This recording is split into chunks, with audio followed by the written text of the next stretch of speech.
24 hours, the Taliban made it very clear that only those that were either American or international passport holders or had the appropriate visas to leave the country would be allowed to do so.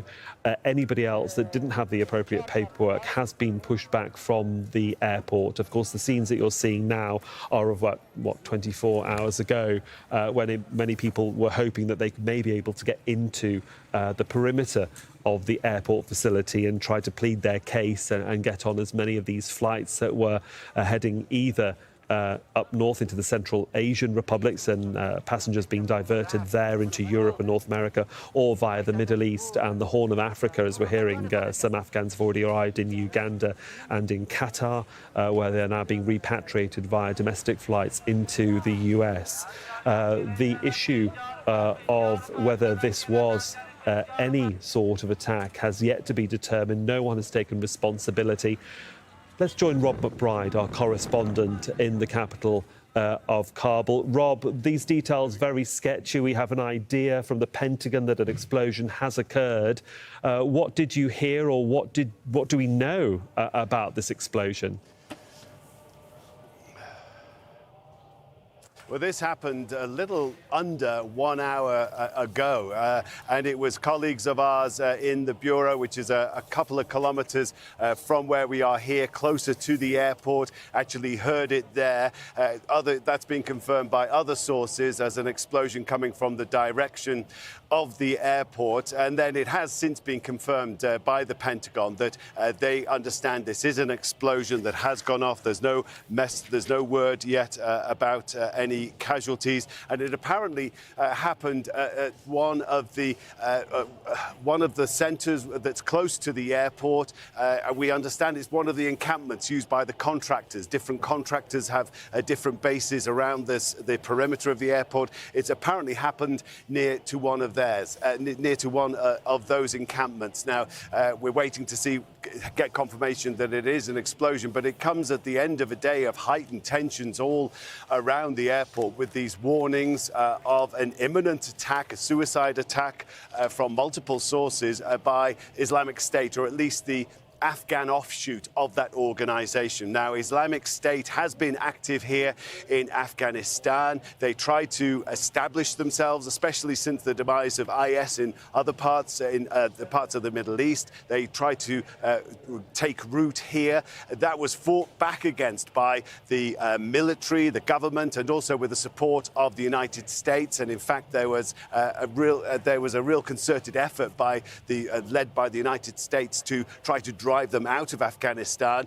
It resulted in a lot of serious attacks in 2019, which seriously diminished their ability. But we know that they have still been active, especially in the east of the country, with at least small units. They have been carrying out small attacks, especially in Kabul, and especially on some targets that the Taliban wouldn't attack, targets that they deem to be justifiable. So they have been threatening to carry out some sort of attack as this evacuation has continued.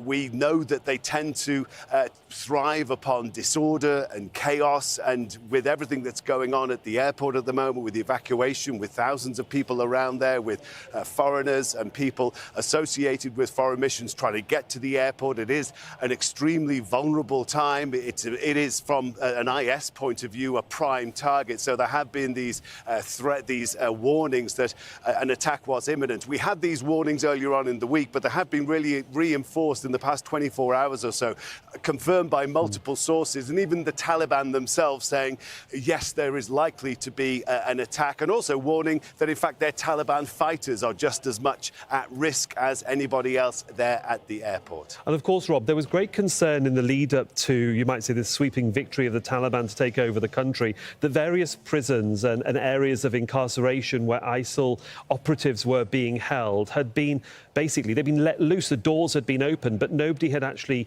taken any note of where these individuals were going. So the threat level was increased as soon as those jails were opened. That's right. And in fact, there is one prison close to the Bagram base. Bagram was the base that was the home to US forces and also its NATO allies during the long-running campaign here. And there was a prison quite close to there which housed a number of ISIL prisoners. Now, that prison was opened and the gates were thrown open, as with many other prisons throughout Afghanistan. It was assumed that a number of ISIL prisoners could well have escaped then.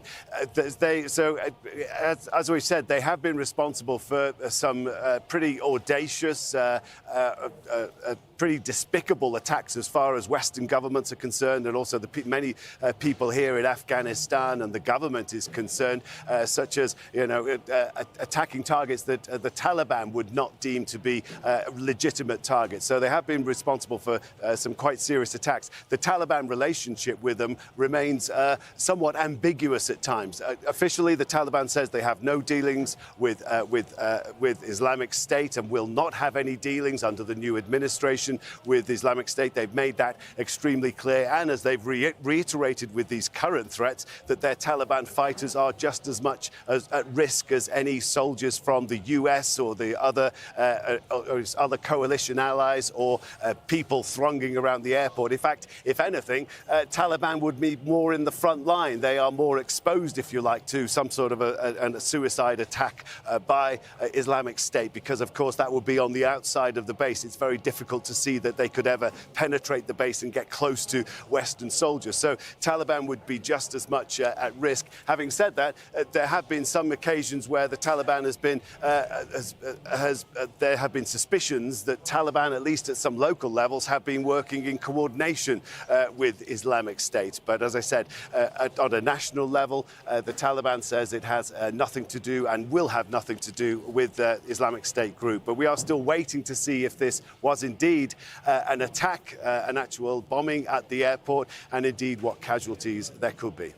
And of course, various contributors to Al Jazeera have said that there's no love lost between ISIL and the Taliban. But the real test of the Taliban's control over the country is whether they can actually find out where this group or various members of this group are actually operating from, and whether they have the information network in place, as they'd like perhaps the rest of the world to understand that they have this in place right now, whether it is actually effective in finding those that may be behind this attack on the airport, because it would be a test of their authority across the country. It will be extremely interesting to see the relationship and the attitude of the Taliban, now in government, to Islamic State. You know, as we've said, they've had a slightly ambiguous relationship towards them in the past. The previous government, as we said, made extraneous efforts to try to wipe them out back in 2019 and very nearly did so. You would have thought if you were Islamic State, you would be looking with relish at what's happening, the withdrawal of US forces, all of its allies, the collapse of the Ashraf Ghani government and the Taliban coming into force.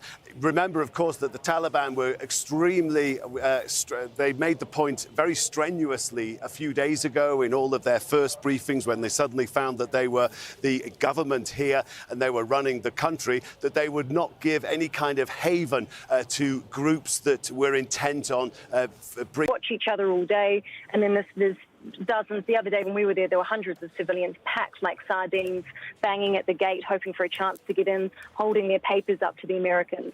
So if there has been an explosion in that vicinity, there are certainly Americans posted above that wall overlooking everything and may have been caught up in this.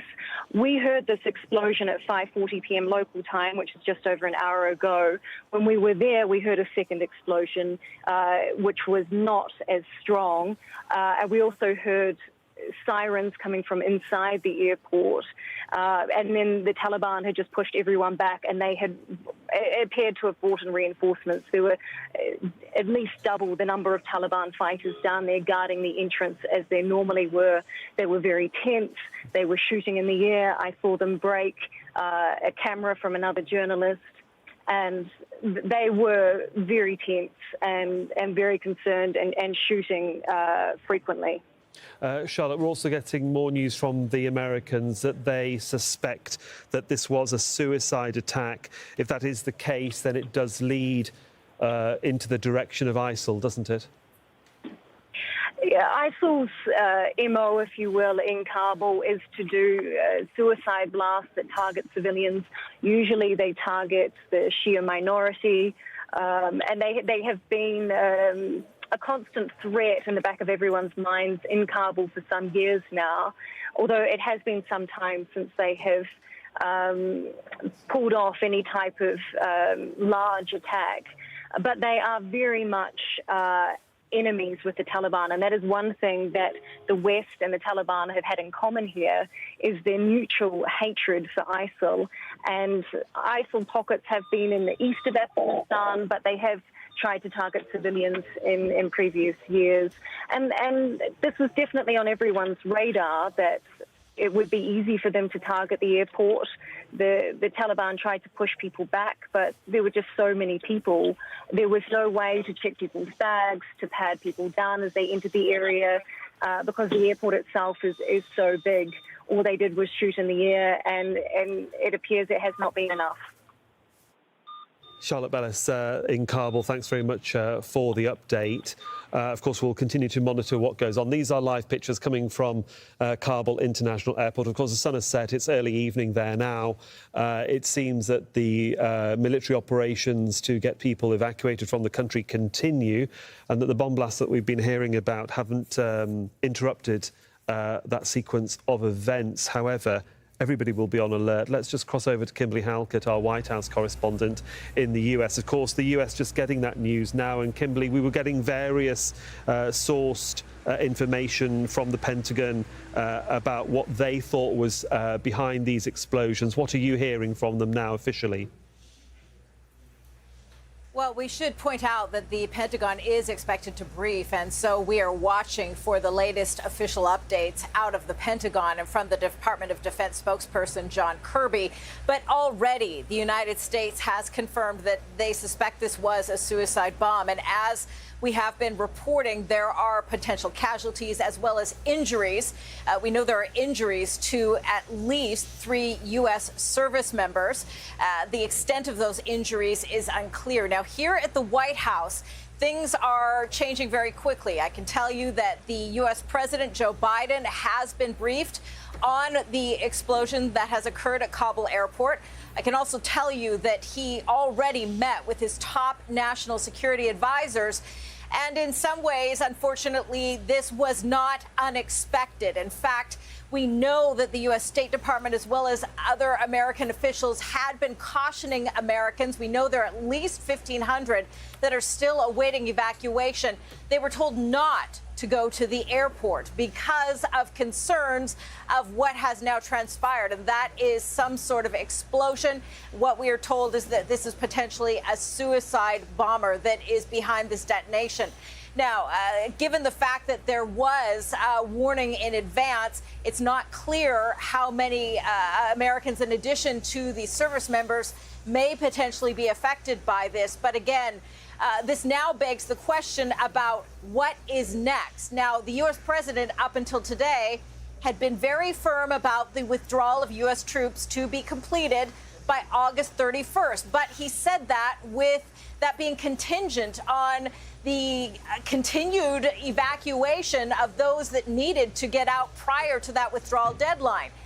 He also said that he was drawing up contingency plans and had directed the Pentagon to do so, but did not provide any details. So the question becomes whether or not the president would now be exploring whether to exercise some of those contingency plans and what exactly that means, if there will be a delay of the withdrawal date. That's something certainly that members of Congress and members of his own Democratic Party have been urging, as well as the international community. These are the unanswered questions that are now percolating here at the White House. We will have an opportunity to hear from the U.S. president. He is scheduled to meet with the Israeli Prime Minister, Naftali Bennett. That is coming up at 15:30 GMT.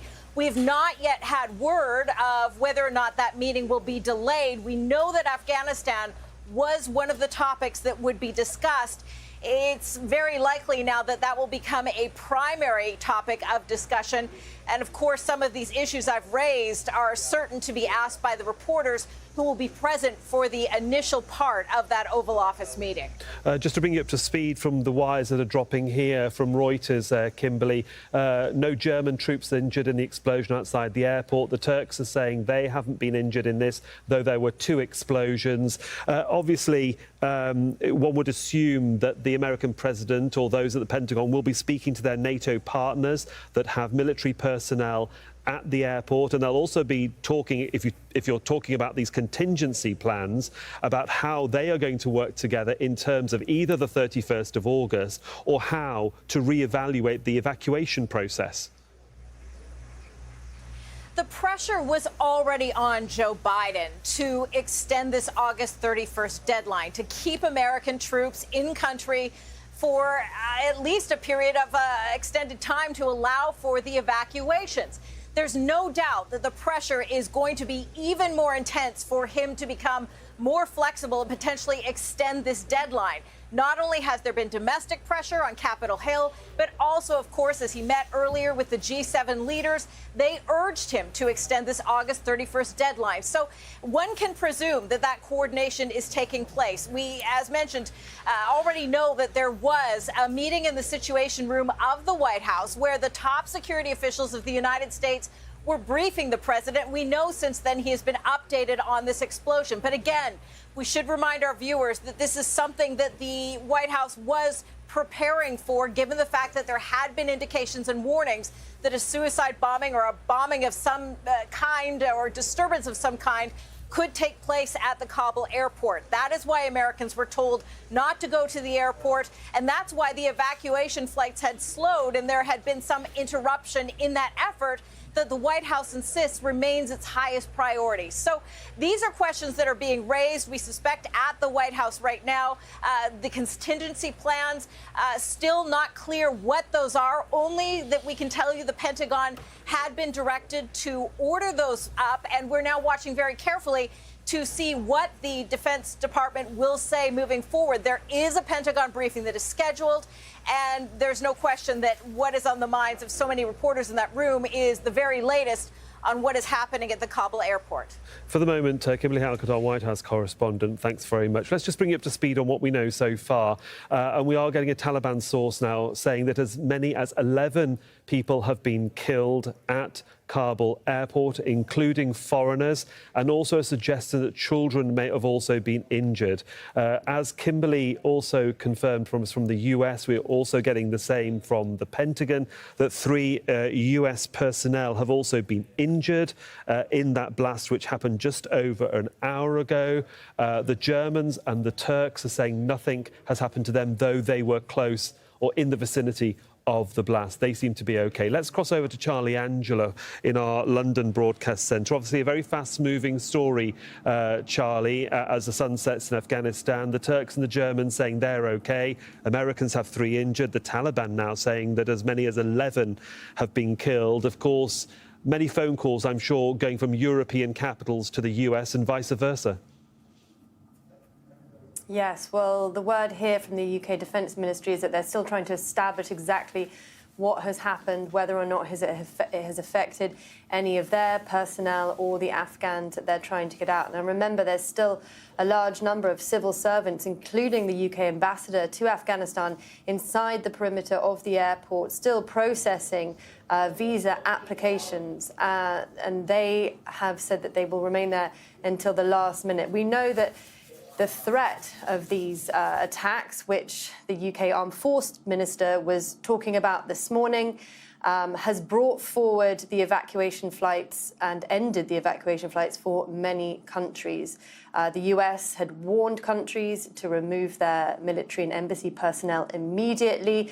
They said that the situation on the ground was deteriorating rapidly. We've now seen evidence of that. So we know that the last flights for the Netherlands, Poland, Hungary, Canada, Belgium and Denmark have left.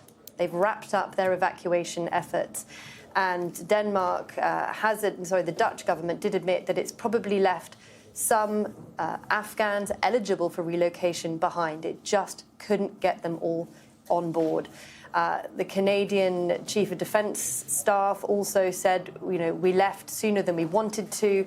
We wanted to rescue more people. We just couldn't. Germany is wrapping up its flights by the end of Thursday. France will continue until Friday. The UK has 11 flights leaving the country on Thursday. Whether or not this explosion will change that is going to be unclear.